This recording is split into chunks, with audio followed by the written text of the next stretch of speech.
রাতে গাজীপুরে ছাত্র জনতার উপর সন্ত্রাসী আক্রমণের ঘটনায় শনিবার স্বরাষ্ট্র মন্ত্রণালয়ে আইন শৃঙ্খলা বাহিনীগুলোর সমন্বয়ে একটি সভা অনুষ্ঠিত হয়েছে।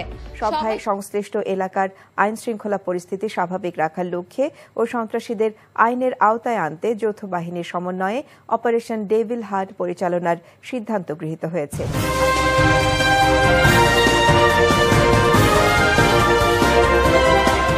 শনিবার থেকে গাজীপুর সহ সারা দেশে এই অভিযান শুরু হবে। অপারেশন ডেভিল হান্টের ব্যাপারে আগামীকাল রোববার প্রেস ব্রিফিং এর মাধ্যমে বিস্তারিত জানানো হবে।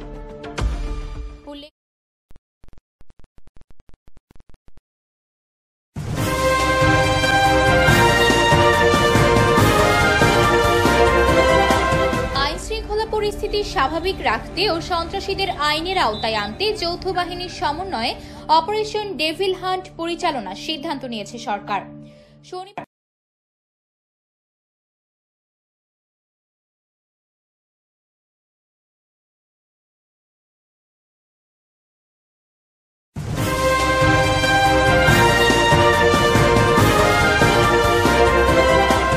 মন্ত্রণালয়ের জনসংযোগ বিভাগের পরিচালক ফয়সাল হাসান স্বাক্ষরিত বিজ্ঞপ্তিতে বলা হয়েছে, সভায় সংশ্লিষ্ট এলাকার আইন শৃঙ্খলা পরিস্থিতি স্বাভাবিক রাখার লক্ষ্যে ও সন্ত্রাসীদের আইনের আওতায় আনতে যৌথ বাহিনীর সমন্বয়ে অপারেশন ডেভিল হান্ট পরিচালনার সিদ্ধান্ত গৃহীত হয়েছে।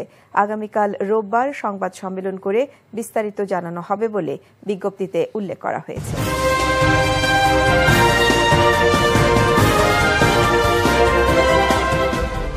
উল্লেখ্য, গতকাল রাতে পতিত স্বৈরাচারের সন্ত্রাসীদের হামলায় কয়েকজন গুরুতর আহত হয়েছেন।